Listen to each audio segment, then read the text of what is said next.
నమస్తే మాస్టర్స్. ఓషో గారు రాసిన హిడెన్ మిస్టరీస్, తెలుగులో డాక్టర్ ఎన్ సూర్యకుమారి గారు నిగూఢ రహస్యాలు అనే పేరుతో మనకి అనువదించారు. మనం అందులో ఈరోజు పాఠానికి వెళదాం. తీర్థం యొక్క మూడవ ఉపయోగం ఏమిటి అంటే సామూహిక అనుభవం. దీనిలో దైవాన్ని క్రిందికి దిగిరమ్మని పెద్ద స్థాయిలో ఆహ్వానించవచ్చు. ప్రజలు అమాయకంగా నిరాడంబరంగా ఉండే రోజుల్లో ఇది చాలా తేలికగా జరిగేది. ఈ రోజుల్లో లాగా కాదు. ఆ రోజుల్లో తీర్థాలు ఉండేవి. ఎవ్వరూ రిక్తహస్తాలతో తిరిగి వచ్చేవారు కాదు. కానీ నేటి యాత్రికుడు రిక్తహస్తాలతోనే తిరిగి వస్తాడు. అందుకే అతడు మళ్ళీ మళ్ళీ వెళ్ళవలసి వస్తుంది. ఆ రోజుల్లో తప్పనిసరిగా మార్పు చెంది తిరిగి వచ్చేవారు. కానీ అవి అమాయకత్వం, నిరాడంబరత్వం ఉన్న సంఘాలకే పరిమితం. సంఘం ఎంత అమాయకంగా నిరాడంబరంగా ఉంటే అంత తక్కువగా వ్యక్తిగత అస్తిత్వం పట్ల వారికి ఎరుక ఉండేది. అలాంటి సముదాయక అనుభవం జయప్రదంగా ఉండేది. ఏమంటున్నారంటే పుణ్యక్షేత్రాలకి తీర్థాలకి వెళ్ళినప్పుడు ఉండే ఉపయోగాలు మనకి చెప్తూ వస్తున్నారు. సామూహికంగా వెళ్తాం కదా అక్కడికి. ఒకసారి తీర్థంకి వెళ్ళినప్పుడు లేదా ఈ కుంభమేళాలకి ఇలా వెళ్ళినప్పుడు అందరు కలిసి సామూహికంగా వెళ్తారు కదా. అలాంటప్పుడు ఏంటంటే ఒకరి శక్తితోనే దైవాన్ని కిందికి తీసుకురాగలిగినప్పుడు, ఎంతో మంది కలిపి చేసినప్పుడు, ఒకటే సంకల్పంతో ఒకటే సమయంలో చేసినప్పుడు ఇంకా ఎక్కువ దైవశక్తి అనేది కిందికి దిగి వస్తుంది. అయితే చాలా సులభంగా పూర్వకాలం జరిగేది. ఎందుకంటే అప్పుడు అందరూ చాలా సింపుల్గా ఉండేవాళ్ళు, మనసు స్వచ్ఛంగా ఉండేది. అందుకని వాళ్ళకి అప్పుడు చాలా సులభంగా జరిగిపోయేది. వాళ్ళెవరూ కూడా ఈ తీర్థయాత్రలకు వచ్చిన తర్వాత ఖాళీ చేతులతో వెళ్లేవాళ్ళు కాదు ఇంటికి. వాళ్ళకి ఎంతో గొప్ప అనుభవాన్ని పొంది ఆ కృతజ్ఞత భావంతో వెళ్లేవాళ్ళు. ఇప్పుడు మా అందరూ ఖాళీ చేతులతోనే వెళ్తున్నారు.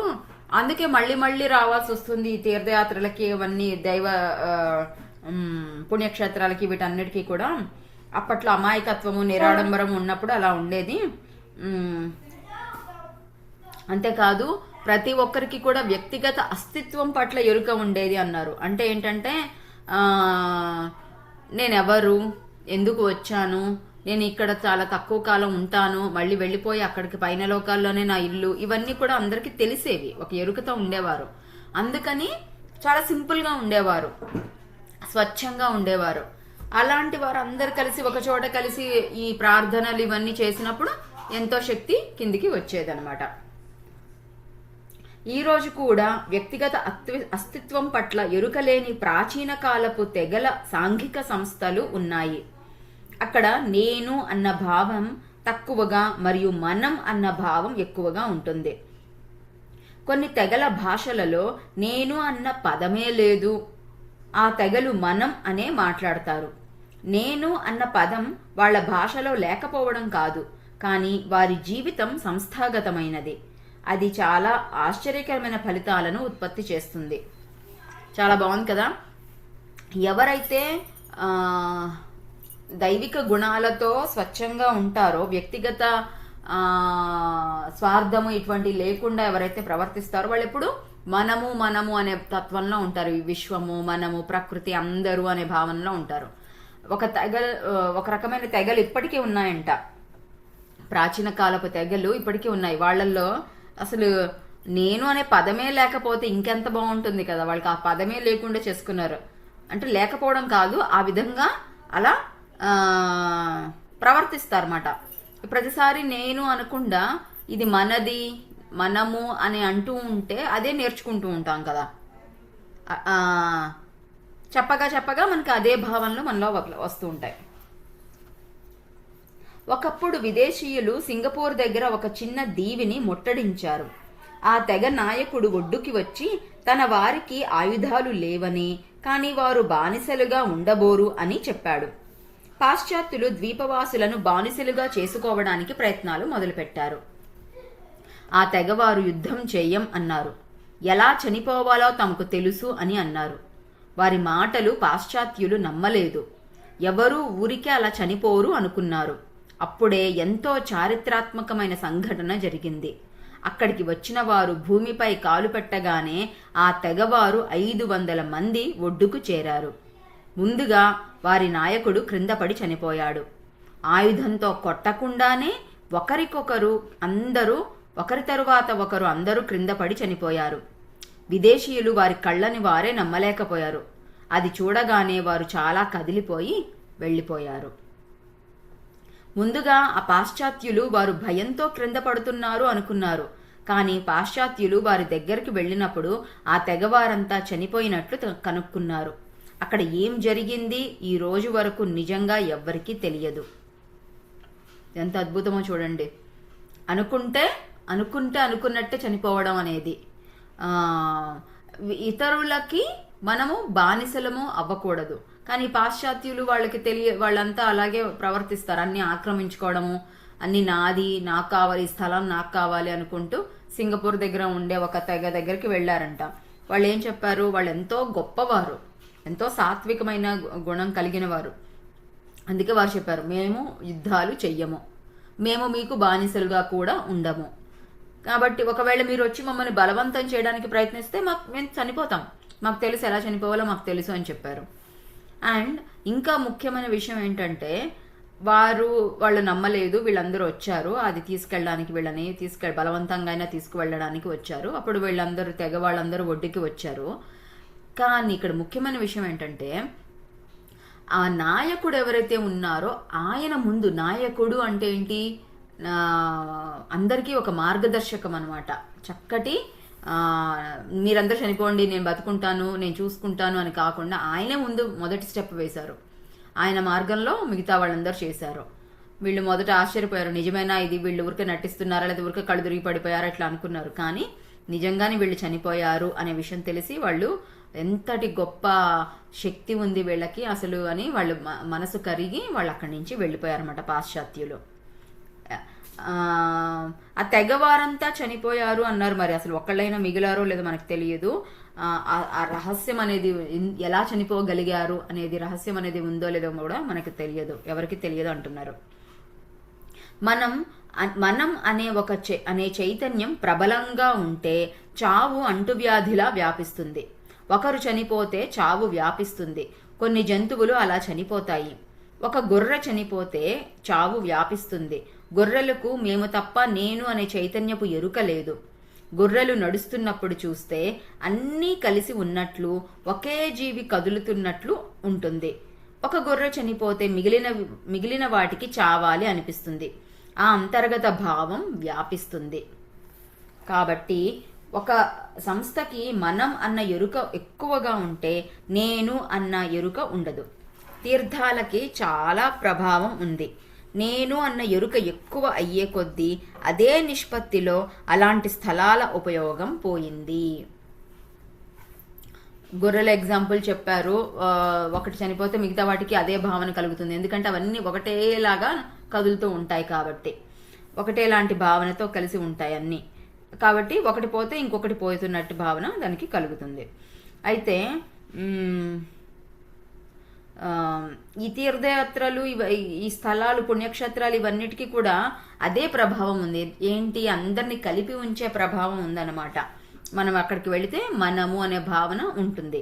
కానీ ఎప్పుడైతే నేను అనే ఎరుక ఎక్కువ అయ్యే కొద్ది సమాజంలో మనుషులకి నేను అనే స్వార్థం ఎప్పుడైతే ఎక్కువ అవ్వడం మొదలు పెట్టిందో, ఎంత ఎక్కువగా మనుషుల్లో ఆ భావన, నేను భావన ఎక్కువ అవుతూ వచ్చిందో అంత ఎక్కువగా అక్కడ దేవాలయాల్లో కూడా ఉపయోగం లేకుండా పోయాయి అన్నమాట. ఎందుకంటే అక్కడ ఉండేది మనము, ఇక్కడ ఉండేదేమో నేను, రెండిటికి సరిపోవట్లేదు. సో నేను అనేది మనుషుల సమాజంలో పెరిగే కొద్దీ గుళ్ళల్లో మనం అనేది పోయిందనమాట, ఆ ఉపయోగం అనేది పోయింది. చివరిగా తీర్థం గురించి తెలుసుకోవలసింది ఏమిటి అంటే సంకేత చర్యల విలువ. ఉదాహరణకు జీసస్ దగ్గరకు ఎవరో వచ్చి చేసిన పాపాలు ఒప్పుకుంటారు. జీసస్ అతడి తలపై చేయి పెట్టి, వెళ్ళు, నీ పాపాలు క్షమించబడ్డాయి అంటాడు. తలపై చేయి పెట్టినంత మాత్రాన జీసస్ వారిని ఎలా క్షమించగలడు? మరొకరి పాపాల్ని క్షమించడానికి జీసస్ ఎవరు? ఒక వ్యక్తి హత్య చేస్తే అతడు ఎలా క్షమించబడతాడు? భారతదేశంలో నువ్వు ఎలాంటి పాపాలు చేసినా గంగలో స్నానం చేస్తే పాపాల నుండి విముక్తుడివి అవుతావని అంటారు. ఇది పిచ్చితనంలా అనిపిస్తుంది. దొంగతనం చేసిన వ్యక్తి, మనుష్యులను మోసం చేసిన వ్యక్తి, హత్య చేసిన వ్యక్తి గంగలో స్నానం చేసినంత మాత్రాన పాపాల నుండి ఎలా విముక్తుడు అవుతాడు? మనకి ఇంకొక గొప్ప రహస్యం చెప్పబోయే సమయం వచ్చింది అనిపిస్తుంది. ఓషో ఏమంటున్నారు, ఒకరు తప్పు చేస్తే ఇంకొకళ్ళు వాళ్ళ తల మీద చేయి పెట్టో లేదంటే గంగలో మునిగితేనా పాపాలు ఎలా పోతాయి అని అడుగుతున్నారు. ఇక్కడ 2 విషయాలు అర్థం చేసుకోవాల్సిన అవసరం ఉంది. అసలు సమస్య పాపం కాదు, దాని జ్ఞాపకమే. నిన్ను అంటిపెట్టుకొని ఉండేది పాపం కాదు, పాపపు చర్య జ్ఞాపకమే. నువ్వు ఎవరినైనా చంపితే దాని జ్ఞాపకం నీ జీవితమంతా ఒక పీడకలలా వెంటాడుతూనే ఉంటుంది.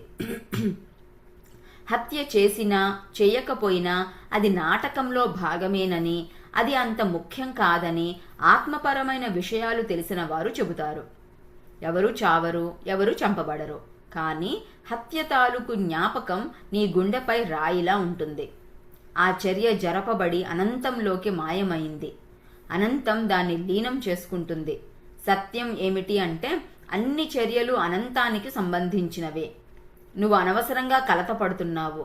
నువ్వు దొంగతనం చేస్తే అది నీ ద్వారా అనంతం చేసిన పని. నువ్వు చేసిన పని వల్ల నీ జ్ఞాపకాలతో నువ్వు అనవసరంగా మధ్యలోకి వస్తున్నావు, మరియు ఆ జ్ఞాపకం నీపై ఒక బరువు లాంటిది. ఇక్కడ మనము కొంచెం వేరేగా అనిపిస్తుంది, కానీ మొత్తం చదివితే కానీ మనకు అసలు విషయం తెలియదు. సో ఇంకొంచెం చదివేసి తెలుసుకుందాము. పశ్చాత్తాపపడు, నీ పాపాలు నేను తీసివేస్తాను అని అంటాడు జీసస్. జీసస్ని నమ్మిన వారు బరువు తొలగించుకొని పరిశుద్ధులై ఇంటికి తిరిగి వస్తారు. నిజానికి జీసస్ మిమ్మల్ని మీ పాపాల నుండి కాదు, వాటి జ్ఞాపకాల నుండి విముక్తులను చేస్తాడు. జ్ఞాపకం అనేది నిజం, దాన్ని మాత్రమే జీసస్ తొలగిస్తాడు. అలాగే గంగ మీ పాపాల నుండి మిమ్మల్ని విముక్తులను చేయదు.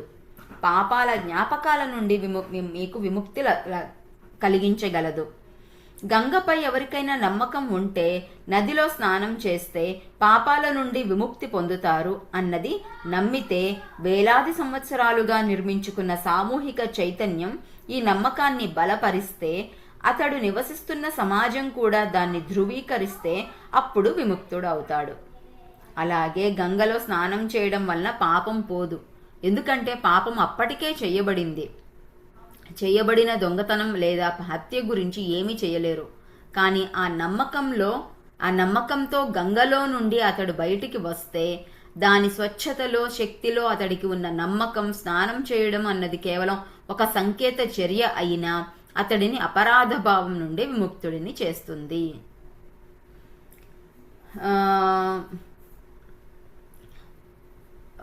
ఇక్కడ ఆల్రెడీ జరిగిపోయింది, ఒక తప్పు అనేది ముందుగానే జరిగిపోయింది. ఇప్పుడు జరిగిపోయిన దాన్ని మనం మార్చలేము. అంటే ఒక పాపపు పని అనేది మనం చేసిన తర్వాత అది ఆల్రెడీ జరిగిపోయింది కాబట్టి దాన్ని ఏం మార్చలేము. కానీ ఏం మార్చగలరము అంటే దాని గురించి గుర్తు చేసుకోవడం అనేది మారిపోతుంది. గుర్తు చేసుకుంటేనే కదా తప్పు చేశాననే భావన, ఏమైనా పోలీసులు వచ్చి పట్టుకుంటారనే ఒక భయము, ఎవరికైనా తెలిసిపోతుందేమో, ఎప్పటికైనా తెలిసిపోతుందని ఎప్పటికప్పుడు దాక్కోవడము, ఇవన్నీ వెళ్ళిపోతాయి. అసలు తను చేసిన పనిని తను మర్చిపోయాడు అనుకోండి పూర్తిగా, అసలు ఈ భయం అనేది ఉండదు, మామూలుగానే వెళ్ళిపోతూ ఉంటాడు కదా. అట్లా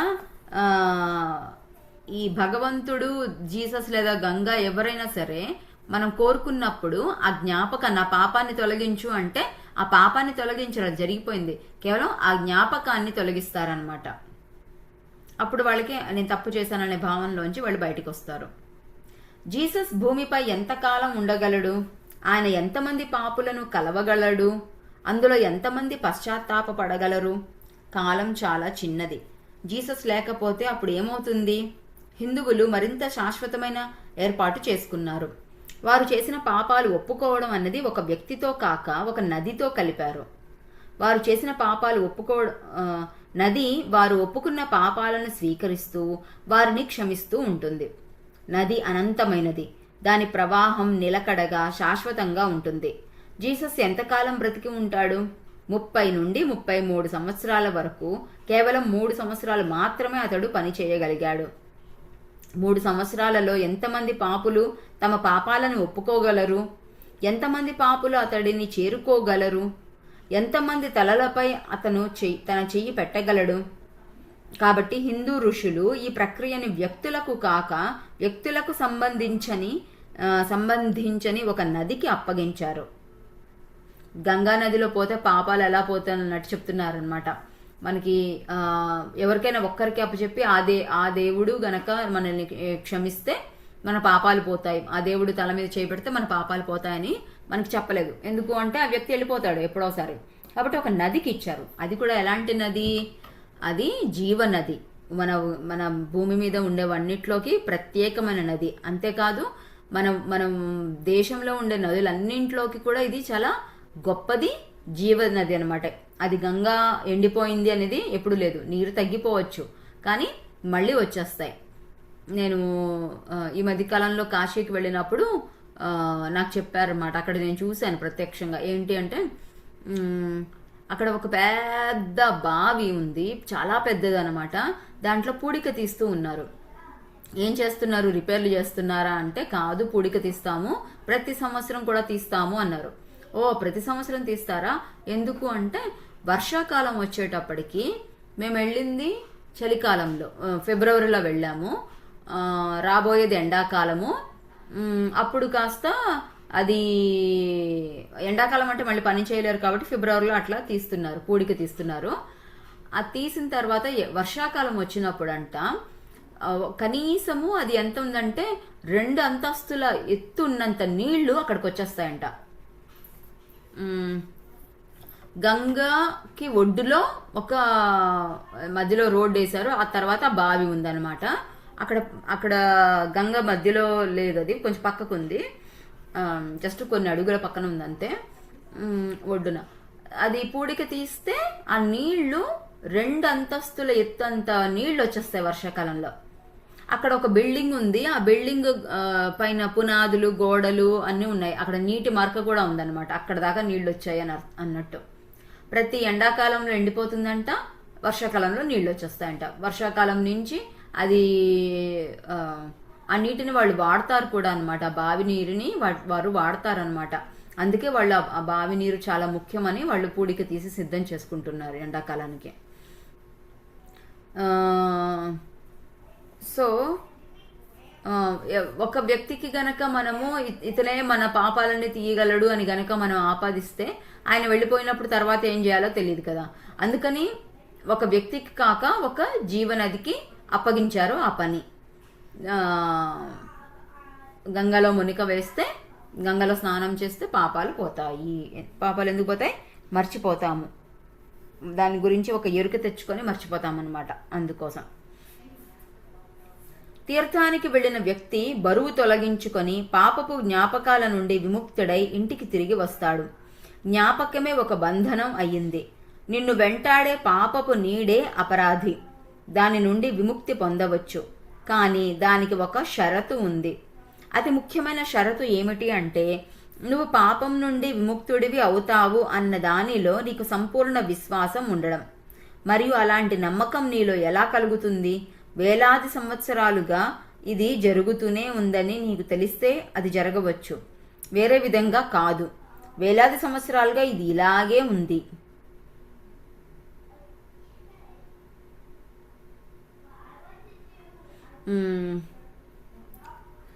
సో ఒకటి గుర్తొస్తుంది. మనం మొక్కుకుంటాం కదా, మనం మొక్కుకొని ఏం చేస్తారు, ఇక్కడ తిరుపతికి వెళ్ళాలి అని అలాంటి ఏమైనా పెట్టుకున్నప్పుడు జుట్టుని పెంచుకుంటారు. ఇంకా జుట్టు కట్ చేయరు, మీసాలు గడ్డలు ఇవన్నీ పెరుగుతాయి. ఎప్పుడోసారి వెళ్తారు, అనుకున్నప్పుడే వెంటనే వెళ్ళరు. కొంతకాలం అయిన తర్వాత, లేదా ఈ పని పూర్తయిన తర్వాత వెళ్తాను, లేదా ఈ కోరిక తీరిన తర్వాత వెళ్తాను అన్నట్టు మొక్కుకుంటారు. సో అప్పుడు ఏమవుతుందంటే, ఫస్ట్ థింగ్ జుట్టు కుదుళ్లలో మనం చేసిన పాపాలు అనేవి జుట్టు కుదుళ్లలో ఉంటాయి అని చెప్తారనమాట. అందుకే గుడికి వెళ్ళినప్పుడు మనము జుట్టు తీసేసి వెళ్తారు. అప్పుడు ఏమవుతుందంటే జుట్టు తీయడం ద్వారా వాళ్ళకి ఆ ఆలోచనలు, అది పాపపు ఆలోచనలు ఏమైతే ఉన్నాయో అన్ని దానికి వెంట్రుకలు అంటపెట్టుకొని ఉంటాయి, అవి కాస్త పోతున్నాయి. ఇంకొక విషయం ఏంటంటే ఇలా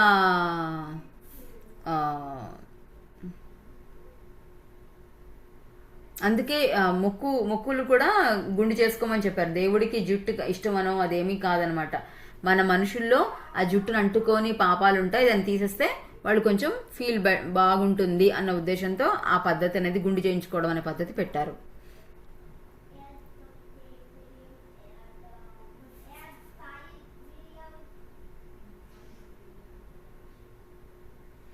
మనకి ఇక్కడ ఏం చెప్పారంటే, మనము పాపం నుండి బయటికి వస్తాము అన్న ప్రగాఢమైన విశ్వాసం మనలో ఉండాలన్నమాట. అప్పుడే అసలు మనము సరి అయిన మార్గంలో ఉన్నాము అని తెలుస్తుంది.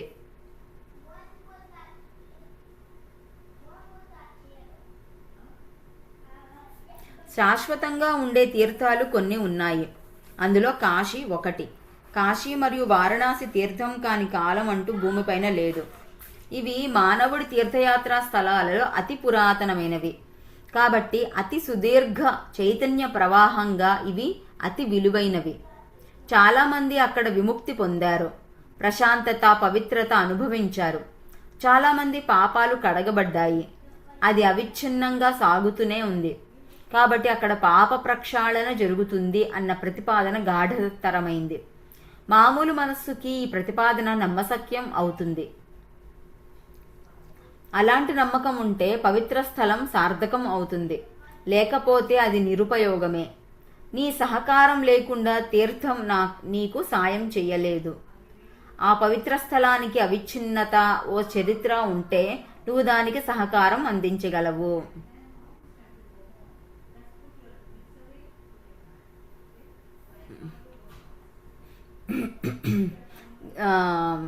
గంగా నది అనేది కాదు, కాశీ క్షేత్రం అనేది అసలు అది లేని కాలం అంటూ లేదంట భూమిపైన. ఎప్పటికీ భూమి పుట్టినప్పటి నుంచి ఉంది. ఎంతమంది రాజులు వచ్చి ఎంత చేసినా కూడా వారణాసి అనేది ఎప్పటికీ ఉండే క్షేత్రం అన్నమాట, తీర్థం. ఎందుకంటే నది ఉంది కాబట్టి తీర్థం అవుతుంది. అది ఎన్నో యుగాల నుంచి అక్కడ ఉంది అంటే ఎంతో శక్తిని పొందింది, ఎన్నో అనుభవాలను చూసింది, ఎంతమందికి విముక్తి పొందారు. అక్కడ శాశ్వతమైన పవిత్రతను అనుభవించారు వాళ్ళు, ప్రశాంతతని, పవిత్రతని అనుభవించారు అక్కడికి వచ్చిన వాళ్ళందరూ కూడా.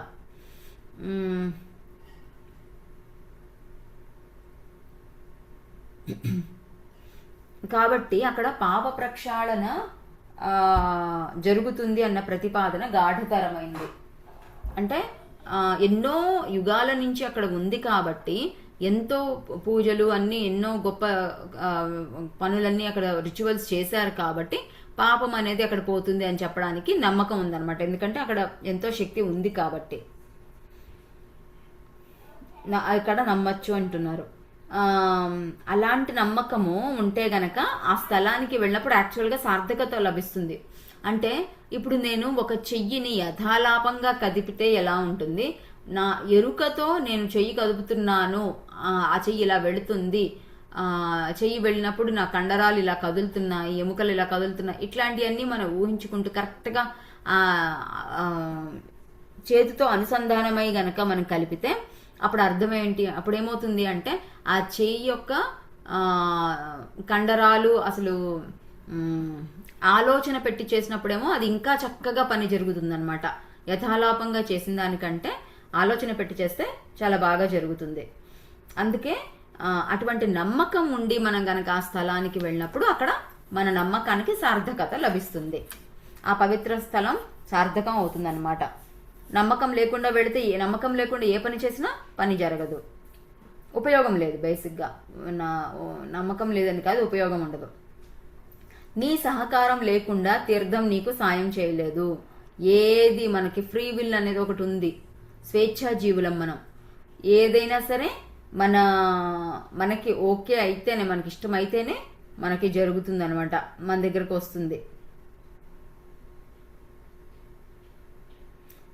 ఇంకా ఏం చెప్పారంటే నీకు నీకే గనక గొప్ప సాధన ఉంటే, నీకు అర్హత ఉంటే ఆ పవిత్ర స్థలానికి వెళ్ళి అక్కడ ఇలా విడిపోవడం అనేది, శక్తిని ముక్కలు ముక్కలుగా చేయడం అనేది, చరిత్రను మార్చడం అనేది, ఇవన్నీ కూడా ఏది చేయకుండా జాగ్రత్తగా నువ్వు కాపాడతావు అని అన్నారు. కాశీ శివుడి నివాసం, ఈ భూమిలో భాగం కాదని, అది వేరుగా ఉందని, అది నాశనం చేయబడలేని స్థలం అని హిందువులు అంటారు. చాలా పట్టణాలు కట్టబడతాయి మరియు నాశనం చేయబడతాయి, కానీ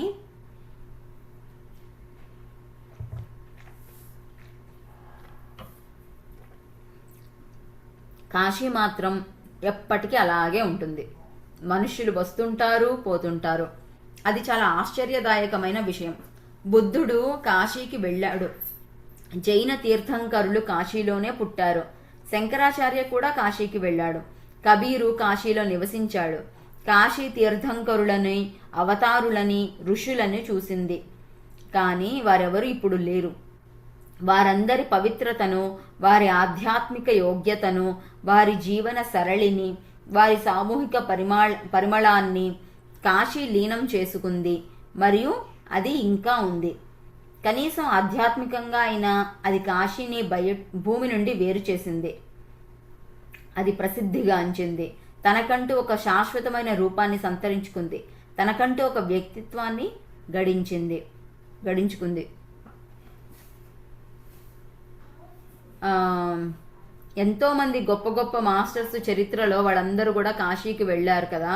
సో అందుకోసమని అక్కడ ఎంతో ఆధ్యాత్మిక శక్తి ఉందన్నమాట. కాశీలో ఎంతో మంది వస్తుంటారు, వెళ్తుంటారు, ఒకటే నమ్మకంతో వస్తారు, ఒకటే ప్రార్థనలు చేస్తూ ఉంటారు, ఇవన్నీ చేస్తారు. కాబట్టి కాశీకి ఎంతో శక్తి వచ్చింది అంటున్నారు.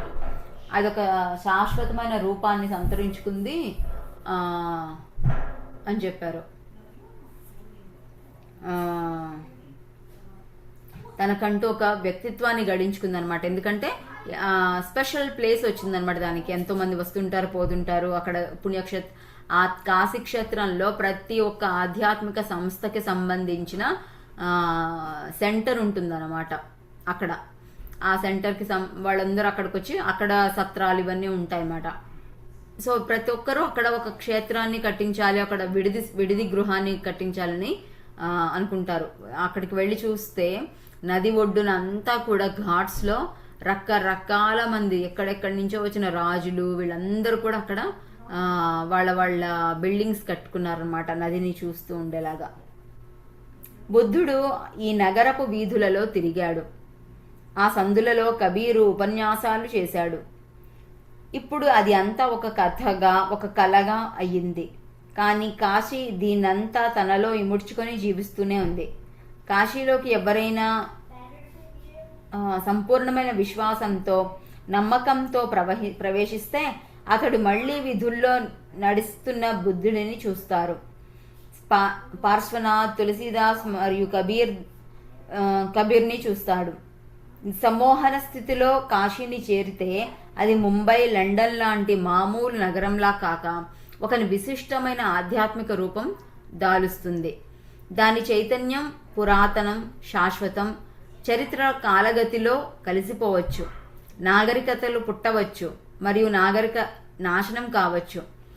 అవి రావచ్చు మరియు పోవచ్చు. కానీ కాశీ అంతర్గత జీవన ప్రవాహం అవిచ్ఛిన్నం.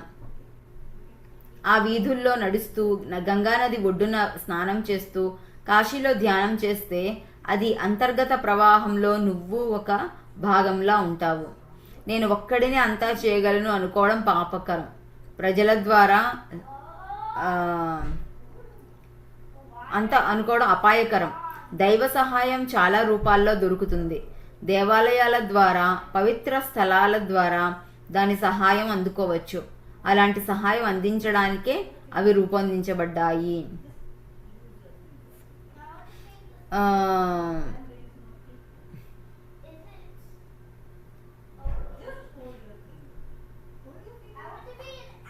ఎంతో మంది మాస్టర్స్ అక్కడికి వచ్చారు, అక్కడంతా సాధన చేశారు అని చెప్తున్నాం కదా. అందుకే ఒక గొప్ప ఆధ్యాత్మిక క్షేత్రంగా అది మారింది. అప్పుడు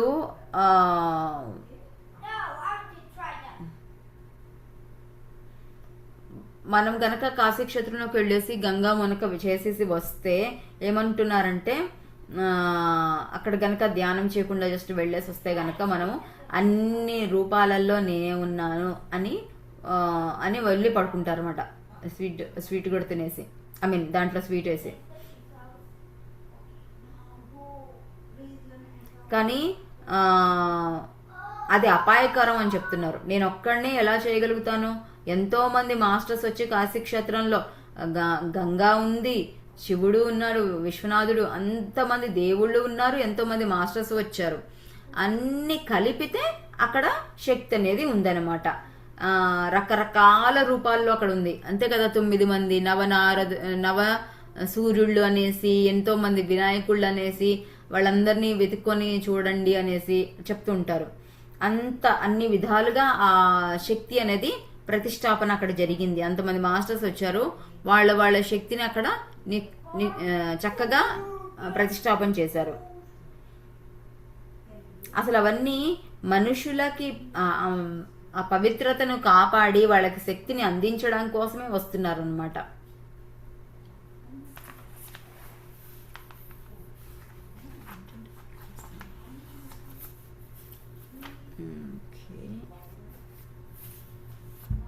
అది మాస్టర్స్, మనము తర్వాతది వచ్చే సోమవారం చెప్పుకుందాము. Thank you masters.